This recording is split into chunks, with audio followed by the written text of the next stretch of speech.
This week we're going to take a look at magazine and editorial design. And editorial and magazine design practice is the art of arranging text, images, and other visual elements to create cohesive layouts for publications like magazines, newspapers, and what we're going to see for the right now, the digital side of things with our digital articles. And our goal is to present content in a way that is visually appealing, super easy to navigate, and it's also aligned with the publication's tone and purpose. So what's the difference between the two? These things are really closely connected, but they're also going to have a focus on slightly different things. So the magazine, think of this as more of a specialized form of editorial design. It's focused on, how do the magazines look and feel from the cover to the last page. It's going to have like a niche topic, like in this case, Vogue, fashion, and you can go into deep dives on this. Whereas editorial design, this is going to have a wider reach. This is influencing the structure, the presentation of the content across many types of publications, like print and digital. So let's think of that as like the New York Times with the New York Times Magazine. So you're covering this really full spectrum versus something that's a little bit more niche. So with magazine design, this is the visual identity of the magazine. It's the covers, the layout, the type, the branding. The goal is going to be really consistent, cohesive, unified, as we love that word with our principles, recognizable look. It's going to stand out on the shelf. And I picked on National Geographic for this because their iconic yellow covers have been with us for quite a long time. So when we see this at the newsstand or at the grocery store, it's going to pop out at us, Also, same thing with the last one with Vogue. It's going to have really specific, bold, stylish covers. And then National Geographic, it's really clean and it's photo-based. So, sort of like what we were saying with branding last week, they know their demographics and what appeals to them. Editorial design, again, this is a little bit more broader in scope. So we have, say, the New York Times Magazine and also the New York Times themselves. We're going to see its articles, both print and online, and it's going to show how editorial design in action functions. This is content-based publication. The magazines, newspapers, books, online articles. It's how you organize the text and images and visuals to support whatever story you are telling in that edition. It's going to make it really easy to read. And this is for both print and digital online formats. So what do you use in these? Because since there's that crossover, there are similarities between these. So you're going to use a lot of the same elements. So we're all on the same page, take a look at this. And of course, typography is going to be towards the top of this because the fonts that you choose and how are you going to use them, this is going to set the entire mood for your page or spread or publication. That bold headline, if we were in web design, that's the H1 if we were coding it. This draws our attention. It's the first one in our hierarchy. And maybe the paragraph body, it's going to be something that's clean and simple, so it's going to make those longer sections a little bit easier to read. Layout and grids, these are super important to this entire realm of design. Grids, they are pretty technical, but again, they're that invisible structure behind each page. They're going to help us organize our content so that the viewer's eyes are going to naturally know where to go next on the page. And this is that hierarchy again. We're setting that skeletal system for ease of getting information and of use. Visuals, images, super important to this. They aren't just decoration. They're helping to tell that story. They're going to add context, and sort of like what we saw at the National Geographic, and I put that one on specifically with the woman from Afghanistan. That picture has said more than words ever could, and that's why it's still an icon and symbol today. So your images and visuals need to support whatever story it is that you're telling, and as well stand out on their own. White space, this sort of ties in with that grid concept. It's that empty space, that negative space to help give pause for our eye. It's going to give our design breathing room, and it's going to also reinforce what elements are important so that those elements can stand out. The colors that we choose are also going to help set the mood, and it's going to help guide the reader's eye too. Think about that yellow of the National Geographic and how they sneak that throughout the publication. These colors, they can help pop something to help it, stand out in its importance. But maybe you're going to work with something like Vogue, where it's a little bit more muted, so it's going to give the magazine a little bit more of a sophisticated feel, or the editorial content, of course. And hierarchy, just so we can circle back to everything, not everything on the page can be the same size, because everything would fight, because nothing would stand out. So we have to adjust the size, the color, the placement of the text, and as well the images. Again, we're just trying to get stuff to stand out so that we can guide the readers through what matters most. So from point A to point B and so on. So let's take a look at this on the timeline. And we're going to start around the 1700s. What we think of as the magazine today. This has its origin points in the 18th century. And the term magazine comes from the Arabic word makzen, and that means storehouse. And this is accurately describing how these publications come to be. It's a collection.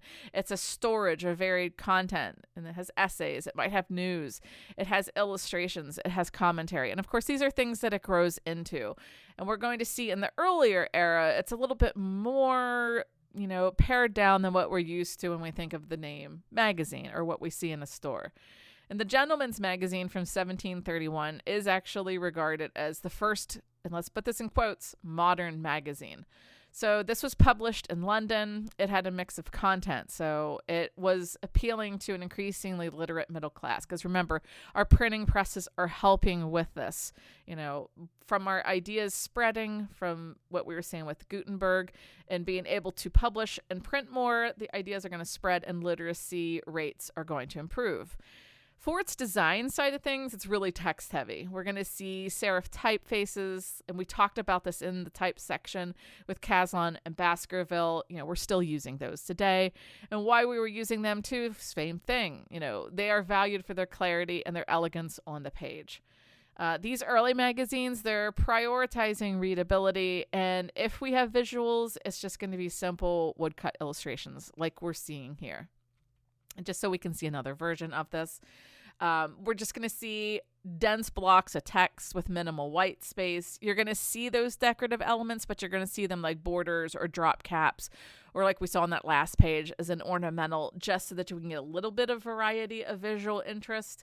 And again, type is the primary design element here.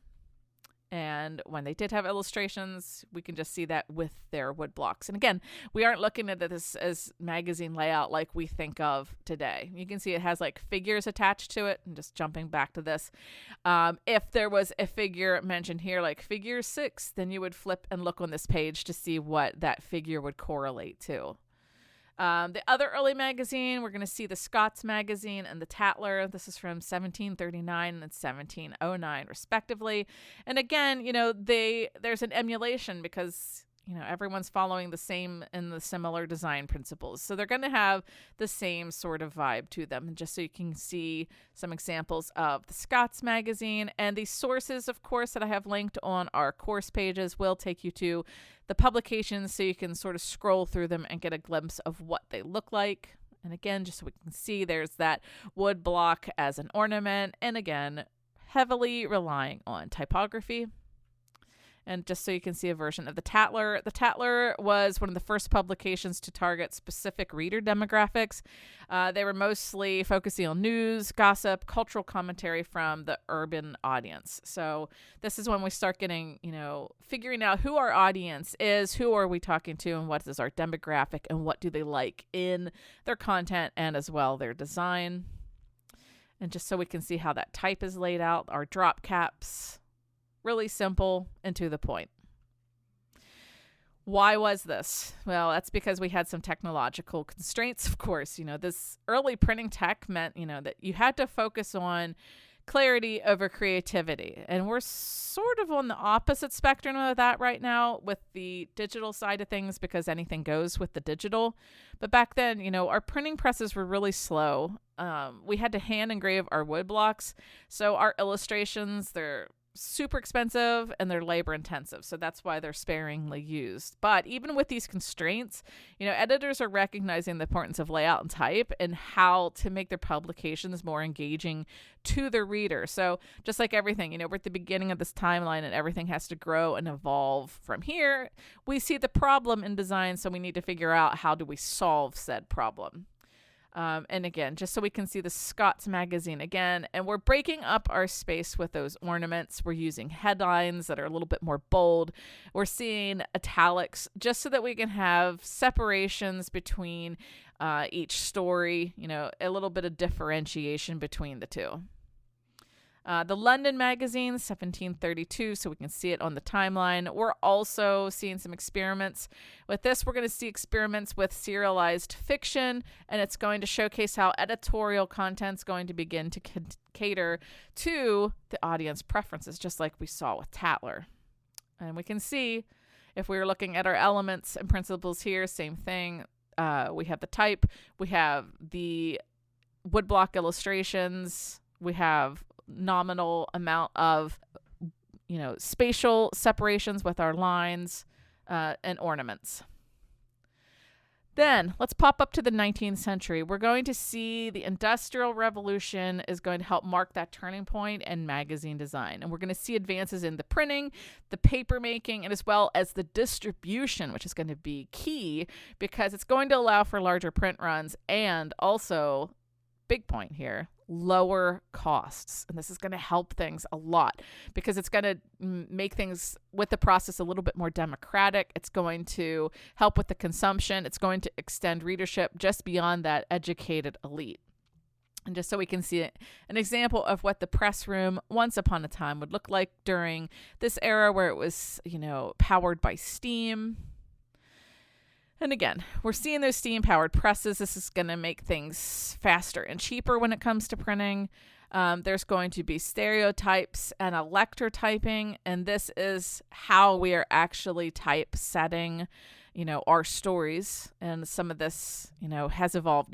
Before this, we're just doing it one by one, and now we can get more on a page. We're also going to see halftone printing. This is around the 1870s, and this is going to enable the reproduction of, you guessed it, photographs, because this is coming into play also. If you've taken an art history or an art appreciation class, you will probably have remembered that in the Impressionist era, which is right around now, if we were to parallel the two, we see the invention of the photograph. So while we have photos, what becomes interesting is like, okay, well, how do we get this into our publication? Again, design asks the question, and it's up to us to figure out how do we actually do this. And one of those is through halftonings. And a halftone, which you can still use today, halftone is a printing technique that simulates continuous tone images like photos through the use of dots varying in size, shape, or spacing. And this process is going to help create illusion of gradients and shades when it's viewed from a distance. So what we're seeing on the illustration here is when we're up close, it just looks like dots, but when you zoom out, it's going to look more like a gradient. And so this is nice because, we're just using a couple dots on a repeat, and then when you just switch how close or how far you are, you're going to be able to see said image. And then that source, again, is going to walk you through the entire process of how halftones actually work.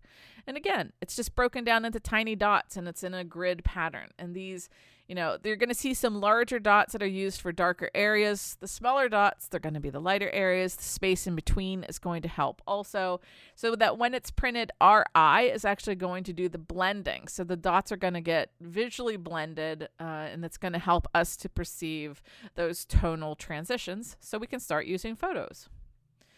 The Illustrated London News in 1842 was a pioneer of incorporating the woodcut, and it's going to also help magazines, be more visual. And again, there we're seeing those halftones.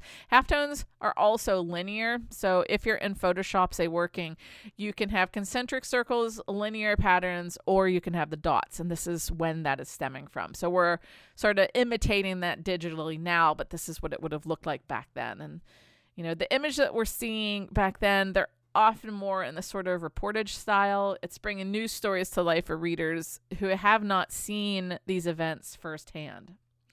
And just so that we can see examples of this. I mean, we're still in the early stages of it, but we can see where this is heading.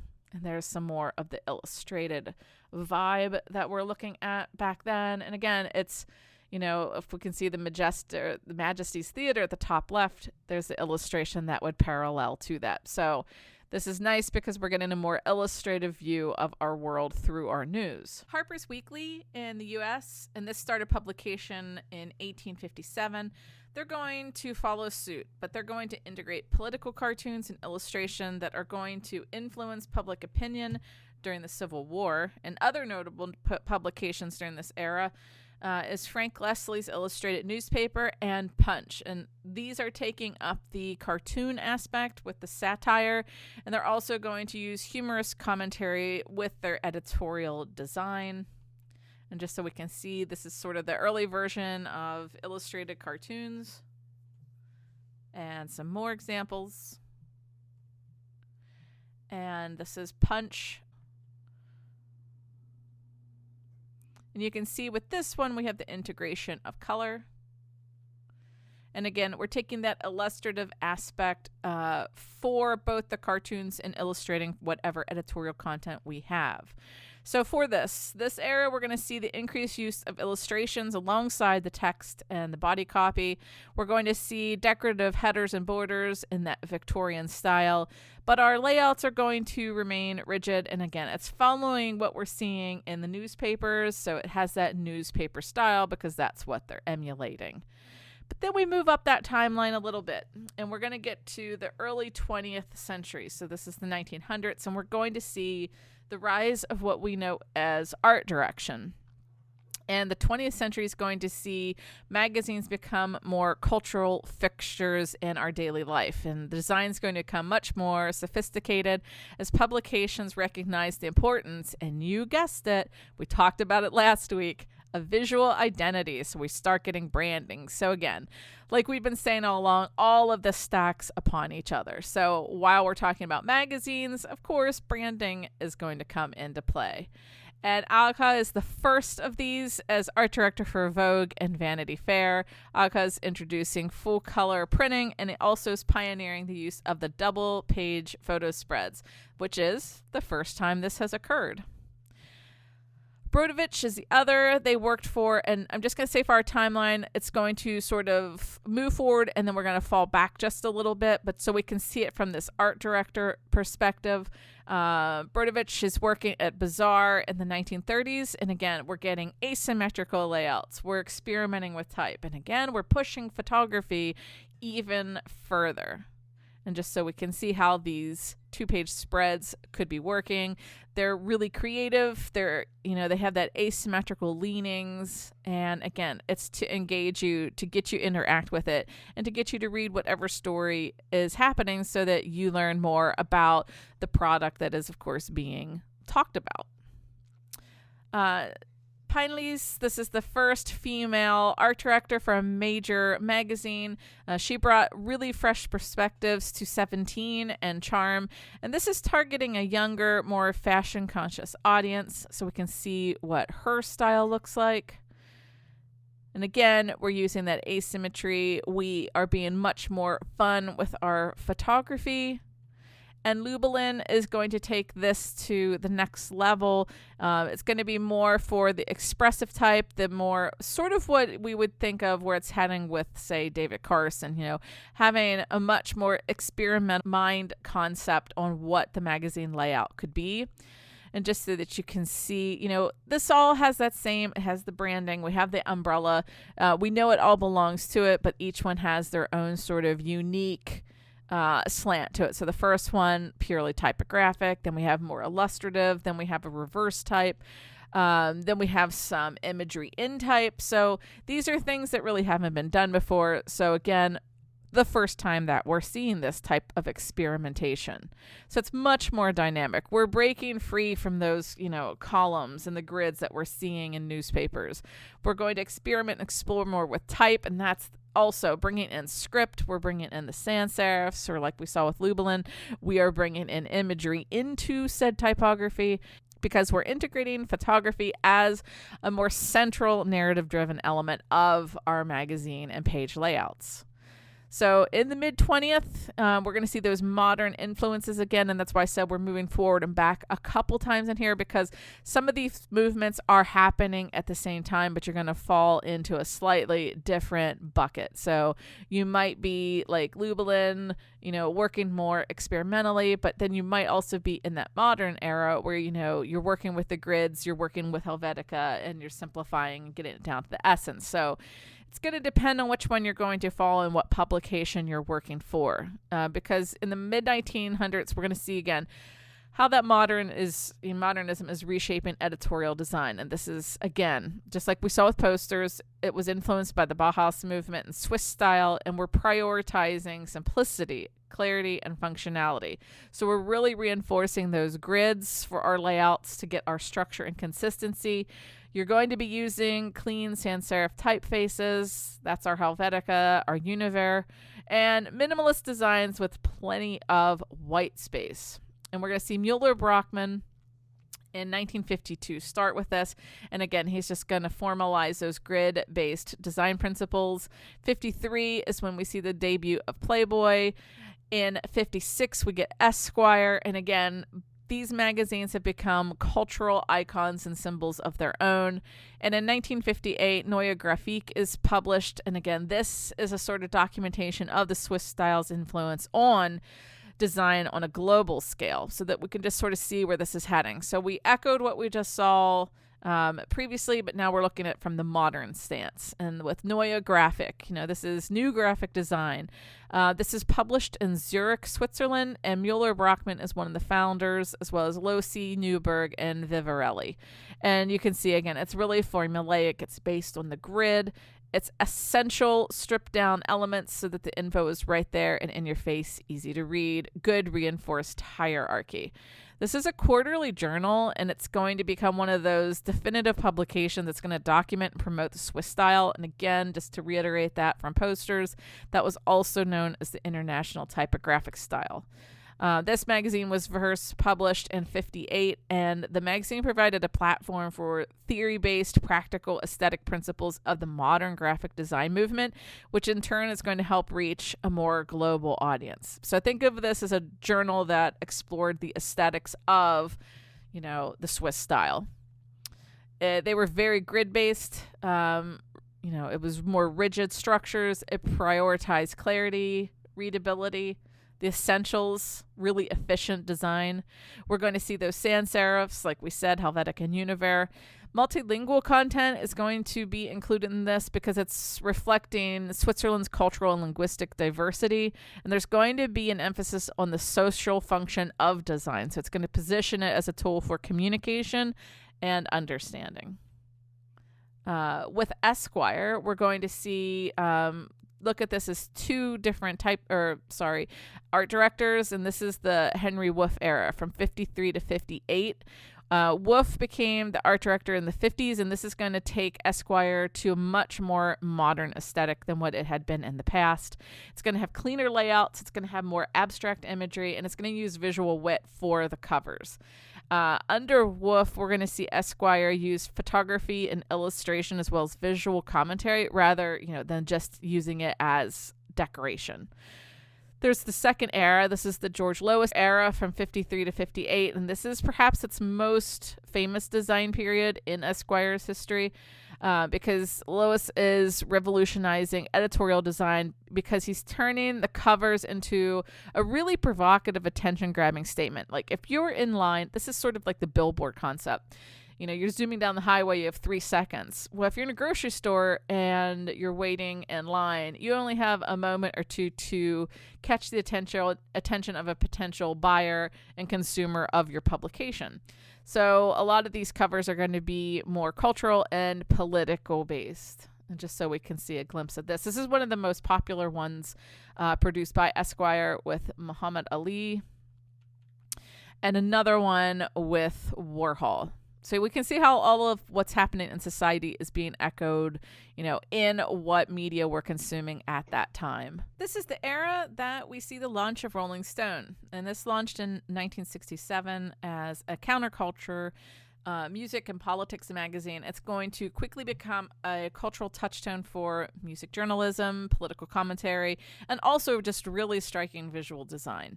It became a sort of icon of its own. And from the early days, it stood out because it has this sort of newspaper-like format. It used really bold photography, and it had a really distinctive logo by Rick Griffin, which we saw in our previous session.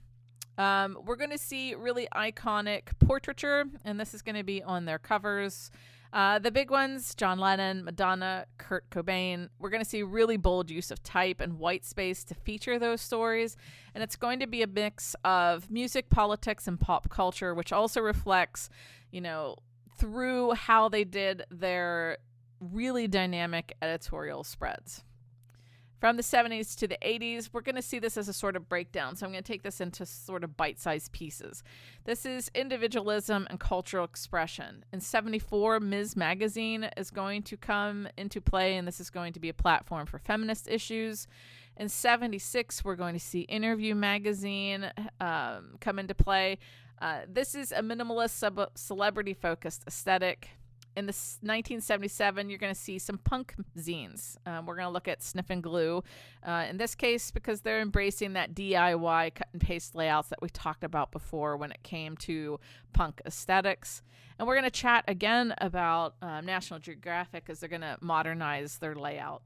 So let's take a look at Ms. And again, launched in 72, and it started to get a little bit more popular in 74.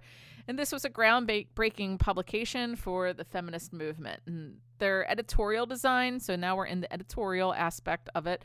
It's using the bold imagery, really striking headlines. It's going to have photojournalistic storytelling to challenge societal norms and also to communicate the key social justice messages at the time. We're often going to see really illustrative covers. They're going to use symbolic visuals. It's going to represent things like reproductive rights, gender equality, workplace discrimination, etc. A new slant on sort of old imagery, like in the case of this cover. Interview. This was founded by Andy Warhol, in case you weren't aware. And what's really fun with this is Warhol always had that 15 minutes of fame concept. And so what he's doing is taking that concept and he turned a magazine, Interview Magazine, into a different approach to looking at celebrities and celebrity coverage. So it was really a minimalistic layout. It had oversized black and white portraits, and it put famous faces front and center. So these really clean, they were simple designs, really candid interviews. The magazine made readers feel like they were getting a glimpse into the lives of cultural icons without all the usual media noise, which is, the first time that we've been seeing this. So we have Diana Ross, Debbie Harry, Grace Jones. And again, they all had this really, if you know what Warhol's sort of visual style is, you can see how that's echoed throughout his cover and cover designs. So like we said, we'd look at the punk scene. This is Sniff and Glue. Mike Perry launched this. And again, he didn't have any design rules. He was just taking parts, tearing up, ripping them up, gluing them together, scribbling on top of it with markers. Everything was this sort of hand-drawn aesthetic. We had our photocopied images like we were seeing in their poster design. And again, it just isn't documenting the punk culture. It's becoming a part of it. It inspires the fans to make their own zines. And that sort of DIY movement this is where it's getting its launch and prevalence from. And then we see that redesign of National Geographic. We're trying to make science and geography feel much more like an adventure. Huge, vibrant photos. We're going to make it feel like you were standing right next to whatever scene you were looking at on the cover. We're going to see maps. We're going to see infographics used for one of the first times. And again, this is going to help turn that complex information into stories that anyone could follow. So this is one of the first times we're actually getting a glimpse to seeing how this works. All right, from the 80s to the 90s, this is our postmodern, the digital design. So our computers are now on the scene. In 1982, ID Magazine is going to shift to experimental abstract layouts. '84, we talked about Emigre with typography. So the Emigre magazine is going to become a platform, of course, for digital type and experimentation of it. Another popular designer, Neville Brody, in '85, he's going to do some really fun and crazy experiments with type in the Face magazine. And in '92, we see our friend David Carson's Ray Gun. And this, again, it's taking whatever we think was the norm when it came to publishing. It's just going to turn it on its head. So let's look at these. ID, we're getting much more bold layouts. We're getting more abstract designs. The pages, instead of being, grid-like and formulaic, it's going to become more of a playground. So you can see what type can do, what shapes can do, what you can do with compositions. It's going to give readers a front row seat to how you can actually experiment with design. And this is a really fun period of magazine and editorial design. This magazine, it's going to start exploring the intersection of design, fashion, culture, and it's going to give readers a glimpse into the chaos in the industry. And just so that we can see some examples of that, there's a really good archive of these covers, so you can go check those out, of course, in our course notes. Emigre, so we saw this with type, like we said. This was launched in '84 by Rudy Vanderlands and Zuzanna Lico. And this, again, it's the hub for digital typography. We still go there today for our type. But they have this magazine where it's focusing on the typefaces, super edgy layouts. And again, it's helping to spark those debates in design world. Like, what exactly can these layouts do? What can computers actually do? Because everything was so formulaic and systematic in its style that it became really static. And then all of a sudden, now you can do anything. It's like a new frontier of what publishing can do. How can our images be distorted? How can you do overlays? How does illustration and type work with all of this?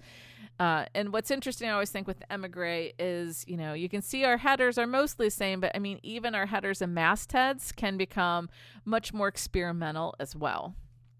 Neville Brody, he transformed the Face magazine more into a design statement. He broke those grids, he played around with type, and he had a much more fresh approach to the layout. What was interesting is how he worked the designs is that he made the magazine almost feel a little bit more rebellious than it had in the past, and it was much more distinctive than it had been. And Ray Gun. There's a lot of info on Ray Gun, and as we know, Carson throws all the rules out, and he distorts things, he messes them up. He has that perfect grunge aesthetic that we're looking for, because it is, of course, the '90s, and we're echoing that sort of music scene. He's not worrying about legibility. He wants it to be, purely experimental, unforgettable. And again, this in particular is helping us to rethink what could editorial design be. And this is if you want to look up case studies, this is the one to go to, because not only is it exploring what the computer can do, what the layouts can do, but how we actually inform and digest said info. And just so we can see some of the styles. This didn't exist before. It might be something that we're more comfortable with nowadays, but to have type overlaying with the images and the images with effect, and we can see the cover, the headline, half of the word is sort of missing in that type. But we can still sort of, parse that info out. Just means you're going to spend a little bit more time with it. And again, you don't have to technically just stick to the computer. What if you draw it, scribble it, use permanent markers, scan it, bring it in, cut it up, chop it around? You don't have to use grids like we can see on that at the fold line or the first paragraph starting. Instead of like that grid shape, what happens if it's that arc format? Anything goes. And that can be a lot of fun when it comes to page layouts. And again, overlaying the text and type and images and colors. With the centerfold there, you can just go right over the actual staple part. Maybe you'll miss some of it. Oh well, says Carson. And then we really start shifting into the digital era, the 90s to 2000s. We're going to see in '93 Wired magazine. And again, this is tech with the modern sort of style. In '96, we're going to see just specifically online publications, which we haven't had before. So the Salon and Slate experimented just with web-based editorial design.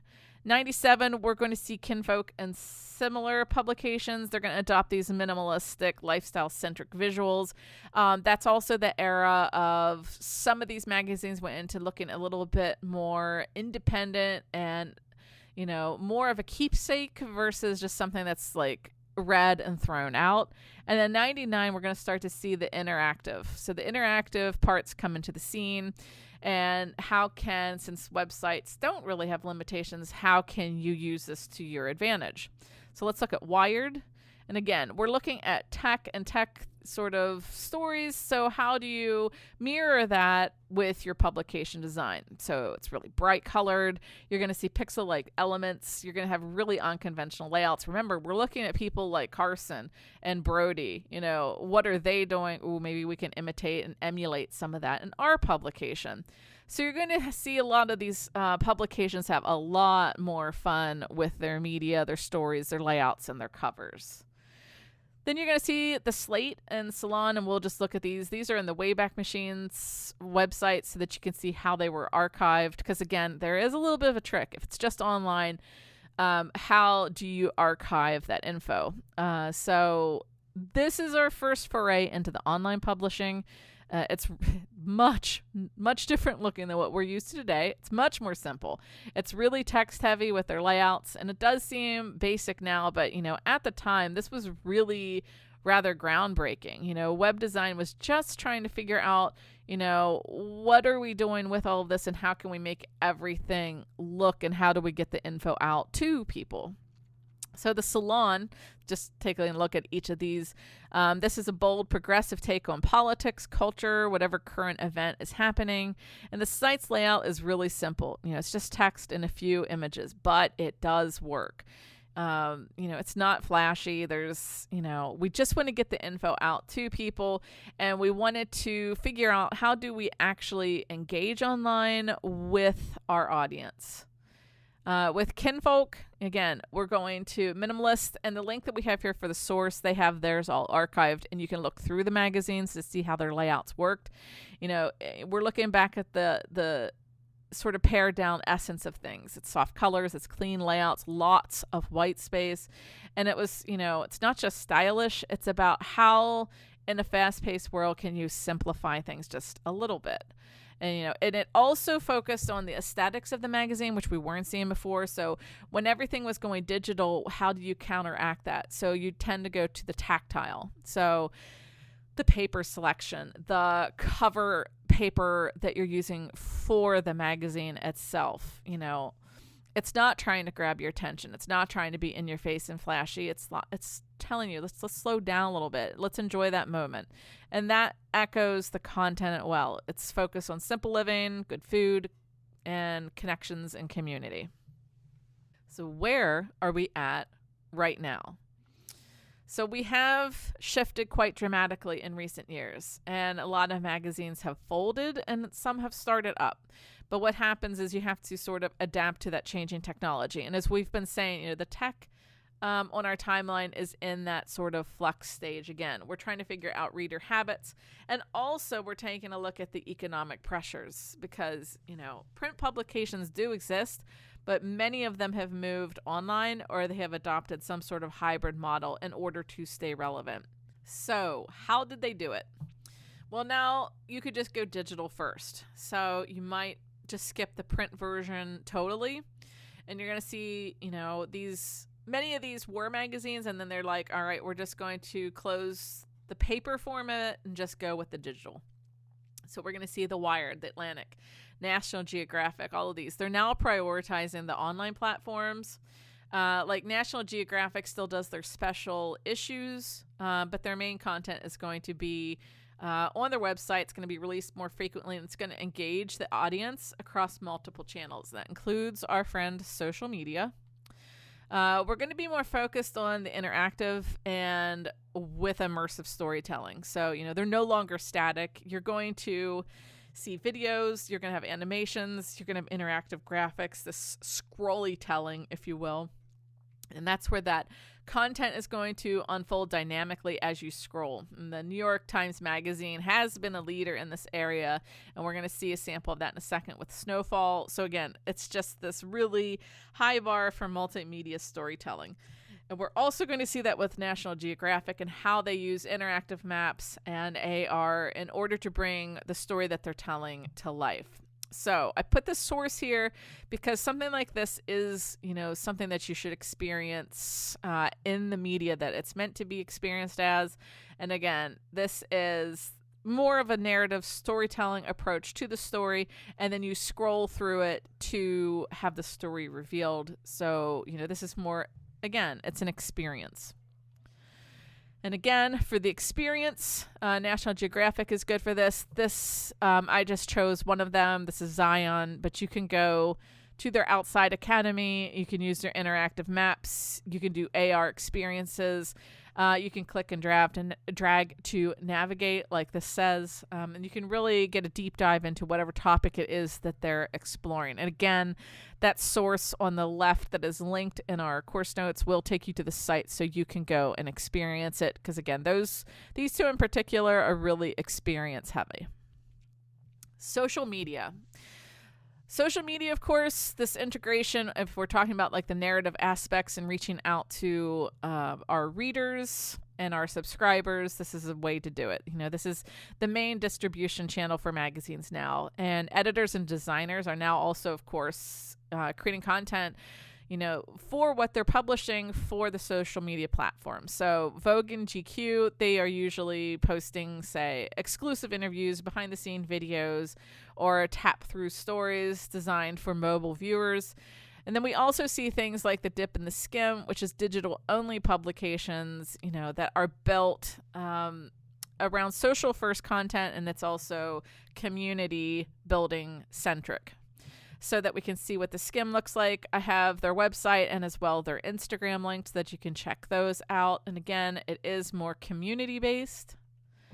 And we're going to see the niche and the independent magazines come back into play. And we can sort of think back to our punk days with our DIY, but it is coming back because we do now have print on demand, and you are able to self-publish now. So if you go to places like Blurb or Lulu, you can actually, create your own magazine. So even though many of those mainstream magazines are facing challenges, there are a lot of independent and niche publications that are thriving. They're going to have smaller audiences, but the audiences are going to be much more dedicated, and those audiences are going to want that high quality content and design. And we're going to see Kinfolk again thriving in this area, where we have The Gentlewoman and Apartamento. And these are just examples of the indie lifestyle magazines that are continuing to attract readers, specifically those who want really thoughtful design and long-form content versus that short, quick type. We're going to see magazines like Delayed Gratification, and they are embracing the slow journalism model, which is if you're in the writing world, do look this up. The slow journalism model is more about taking your time, getting your sources. You're getting a more in-depth analysis long after those, first initial headlines have passed. And now, of course, we're going to see what AI is going to be doing with all this, and also, getting some personalized content, because, AI is now beginning to shape our editorial design. And a lot of magazines are using AI to analyze reader habits and also recommend some content. And some magazines, I believe it was Sports Illustrated, experiment with it, but it did backfire with, having AI do the writing. So as usual, we're right there on the cusp, and we're seeing what's going to happen with this. The AI tools, though, they can assist with the layout design, headline optimization, SEO, social media captions. We're going to see places like Quartz, because they're going to experiment with personalized email digest that is going to be tailored to that person's unique reader interests. Forbes also is doing this. They're using AI to generate data-driven insights and as well forecasts. So we are right there as far as history goes to see where all of this takes us, and to also see how this is going to shift editorial and magazine design in the future.